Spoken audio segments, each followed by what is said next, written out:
and then we could go back to full-time offline Smash. No masks on commentary. You know, I'm getting tired of that, I want to get there. I want to get there so that. soon. But speaking of grind, I do want to give a quick shout-out to one of the sponsors that make this event possible, and that is, of course, Metafy. If you want to do a different kind of grind, not the physical workout kind of grind, but getting better at video games kind of grind. If you want to get better at Smash, League of Legends, literally any game you can think of, make sure you hit up Metafy because they've got coaches that can take you from zero to hero in any game you can conceive of.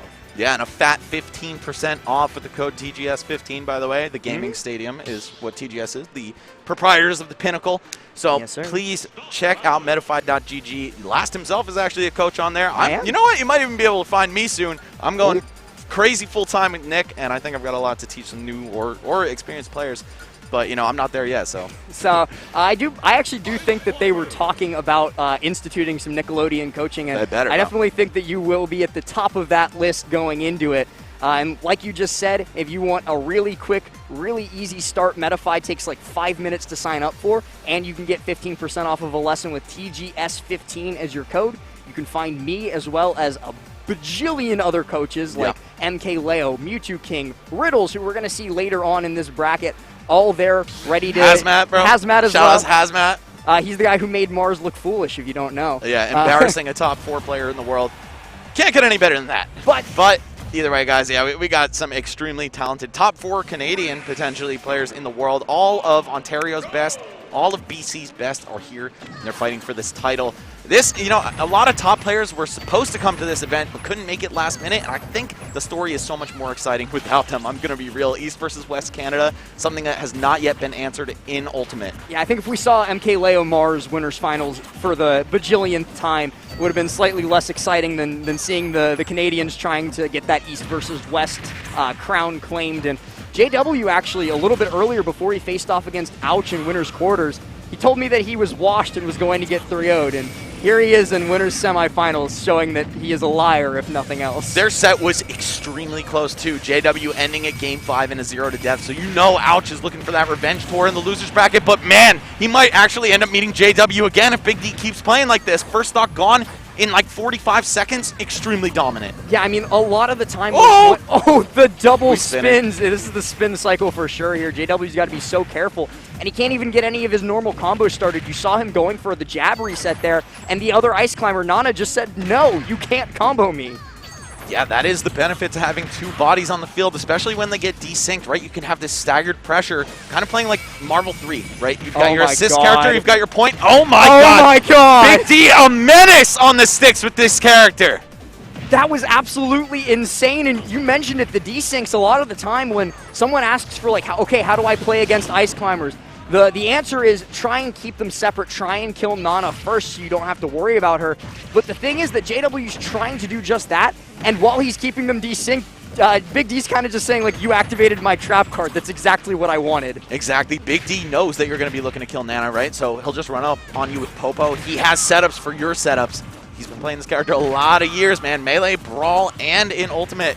We were talking about actually how Smash 4 players, or players who started in Smash 4 and skip Brawl, don't know how to fight Snake. They don't know how to fight Ice Climbers either. JW, hit the books, my friend. A 2-minute game as well. We kind of got used to the slowed down pace of Grape and Black Twins trying to zone against each other. That is not what we're going to be getting in this set as Big D just dominates during game number 1. JW maybe looking a little bit lost.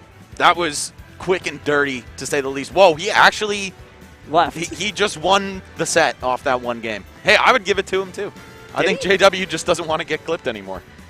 There's no way, right? No, he's probably just getting water or something. Oh, I see him walking down. Is he trying to ice the Ice Climbers, bro? He's walking over here. What's going on? Maybe controller switch. Maybe he needs a headphone splitter or something. I don't know what's going on, man. I have no idea. He's talking to Grape right now. Maybe he's like, yo, please teach me how to get into Winners Finals, bro. How do I get into Winners? But at least going into the next game, it is going to be very, very critical for some kind of switch to come up from JW, because I do believe he dealt less than 100% during the course of that game. He was able to take the first stock, but it was off of a Gimp. Big D was only at like 50. Yeah, Nana just kind of lost her mind and left Popo for dead.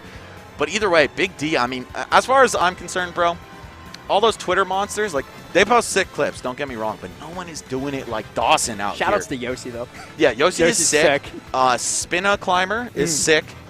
And there's one other one that's on the tip of my tongue, but another Japanese ice climber that isn't Spinna. These guys are really good, but Big D actually shows up to the events, actually made it onto the PGR, making a real claim for ice climbers to not be one of these garbage tier gimmick characters that everyone has kind of written them off to be. I mean, like, the Twitter ices are clipping dudes on Elite Smash. Dawson's clipping dudes in winter semis. Like, yes, that's what I'm saying, There's bro. a pretty big difference between those two things, but JW is just like standing. He's standing in the crowd right now. I'm not sure what's going on. No, he's talking to Black Twins. I don't know, man. I don't know. I wish I had answers here, but he's hitting up the brawl vets. Hold on, like, I got you. What's going on, Jay? Okay, so apparently the stage is like rumbling. All right. So he wants the stage audio turned down.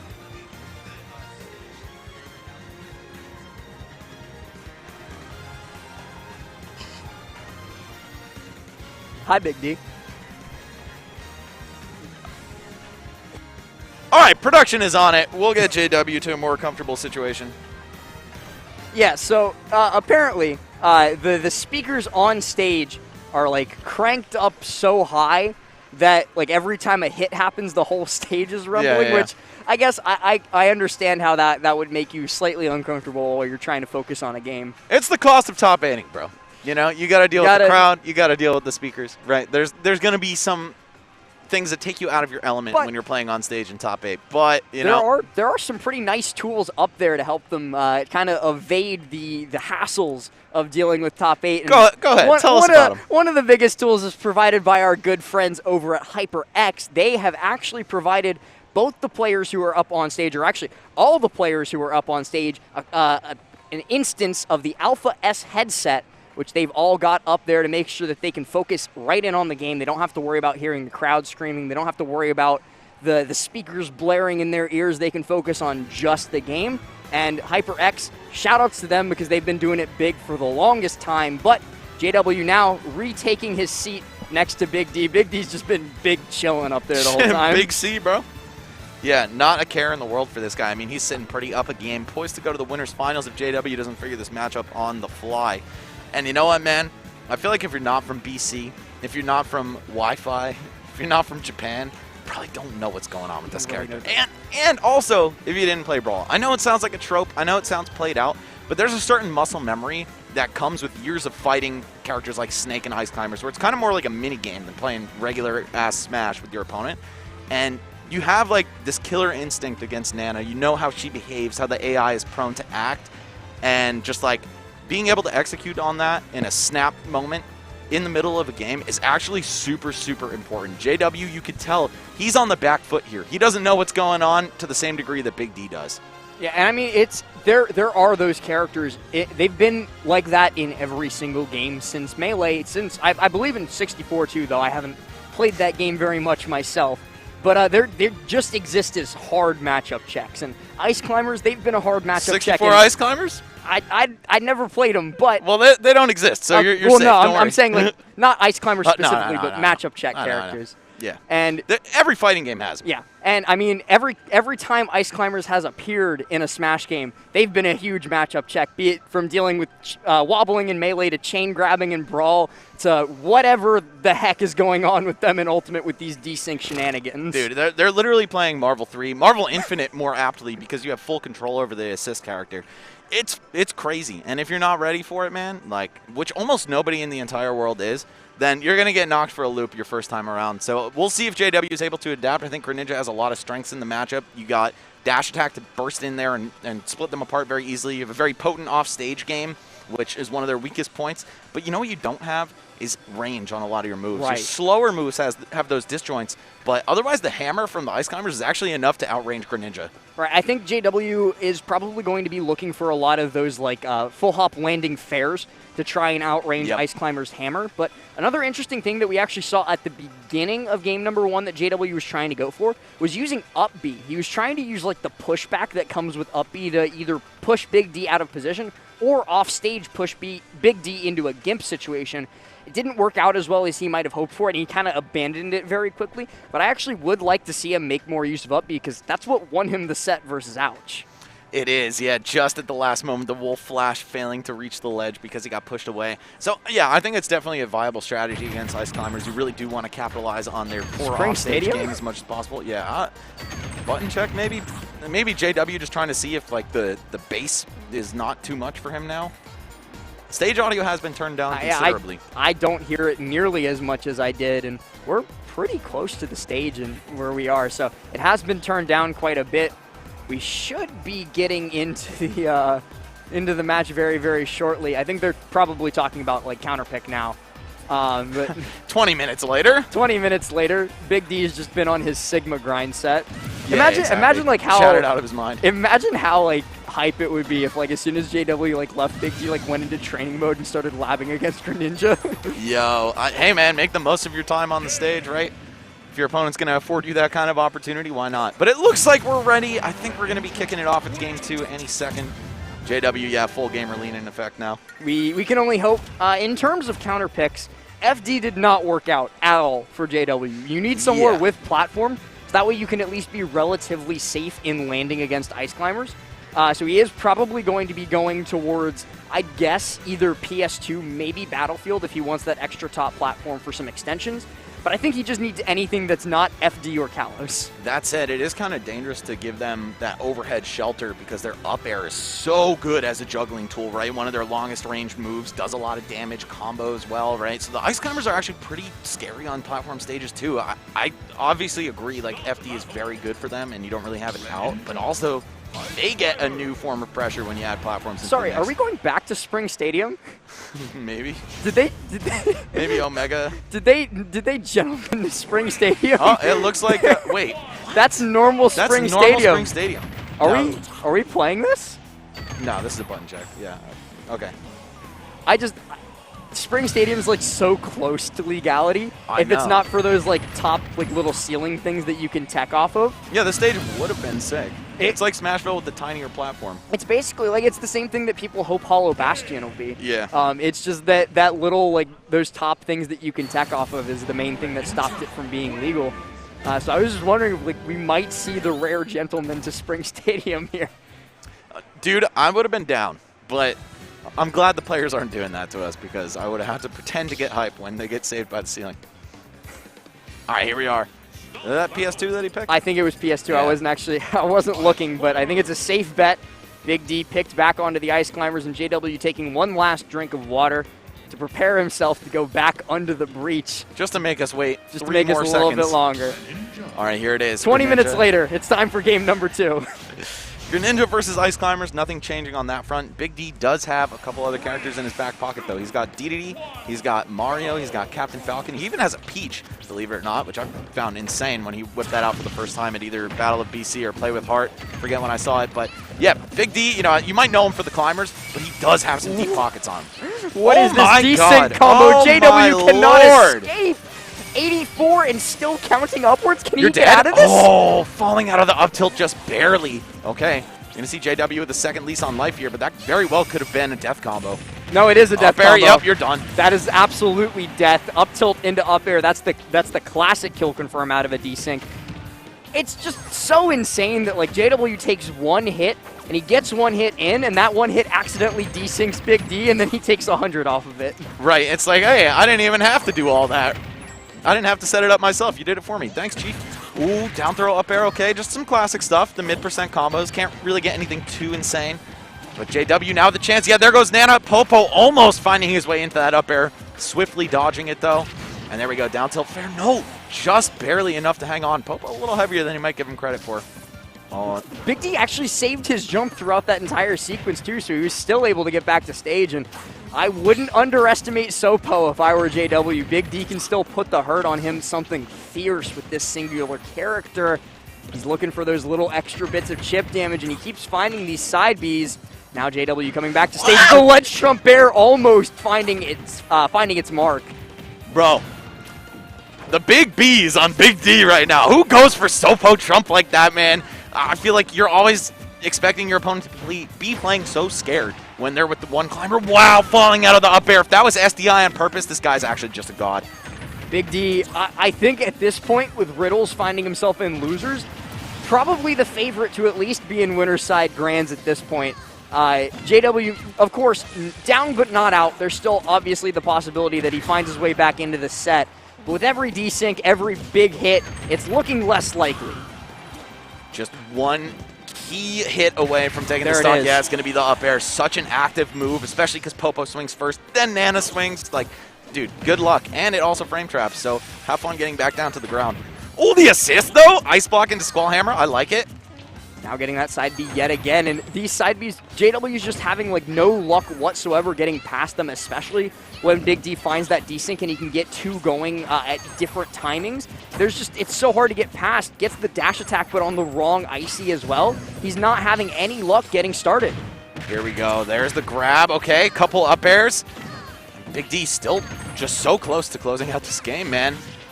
Already at that mid% range for JW, and we're going to see probably up till up air become a viable kill option in the next few seconds. 96%, I believe that's about where it'll start killing, and it'll certainly kill at 105, so JW's got to be careful about how he gets off ledge. Big D actually looks for the up smash there onto JW's landing, but he does find the up air.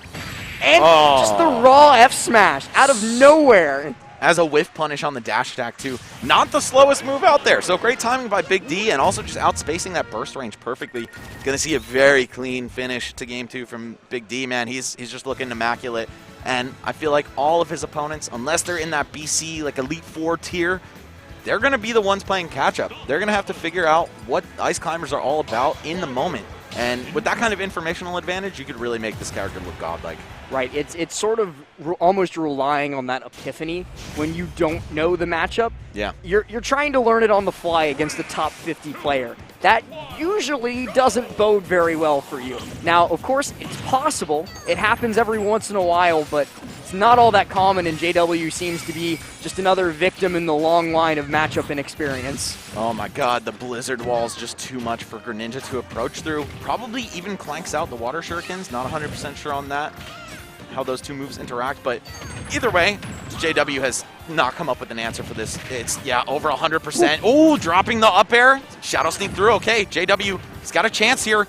Can he capitalize on this edge guard? All right, he's taking some damage. Juggle. He's also having a little bit of trouble deciding which ice climber he needs to target, because is it more prudent to hit the main one, or is it better to try and kill Nana early so you can only have to deal with Sopo? And that like split-second decision-making is so difficult. JW not going to die there, now actually has full rage on the board, but Big D is going to be able to connect with that, and actually a little bit of rage of his own. Dude, back air to up smash as a block string. JW getting baited into the shield grab. Nope, not close enough, not enough time. And he's just going to get killed at a pretty early % for it. Look at all that damage. Big D. 55 from, I think, 3 hits. Oh, 6 hits, technically. Oh, it snuffs out the jump. Oh my god, almost 2-framing the hydro pump right there. Big D is looking unstoppable here. Is he about to book himself a trip to winners finals? Yep, can't grab him up close like that. If Nana or Popo is actionable and you grab the other one, say goodnight. Just finds that F smash out of nowhere. Absolutely insane play from Big D. Oh my god. And now getting juggled up air after up air. F smash from JW is going to find him a moment of rest away from Big D, but as soon as he's back onto the stage, it's right back into the blender, Max. Greninja, a mid-weight fast-falling character, super susceptible to those down throw up airs at low %. Oh, all right, finally connects with the forward air, but look at the life lead, man. It is basically impossible to come back from this. Big D is a smash attack away. You got to get the 2 cleanest edge guards of all time or literally play divine neutral. Yeah, flawlessly, and I don't think anybody short of like a neutral god themselves would be able to avoid getting hit by anything that kills for so long against ice climbers in order to get 2 full stocks off the board. JW's off to a good start, finds 55%, looks for the F smash there too, but look at how confidently Big D's just sitting in shield, because he knows if JW makes the mistake of approaching, he's just an up throw away, and he completes the 3-0, the sweep onto JW, sends him to losers quarters, and secures a BC versus Ontario matchup in winners finals. This is looking so exciting, both for the people in the building, for the folks at home. We have East Coast and West Coast Canada going at it on the big stage for the first time in Ultimate, guys. Like, this is history in the making. Okay, BC and Ontario each sending 1 rep. We got plenty of both in the loser side. No one, of course, has been eliminated from this top 8 just yet, but we're going to find out who will be as we take a trip over to the losers bracket side right after this break. Don't go anywhere, folks.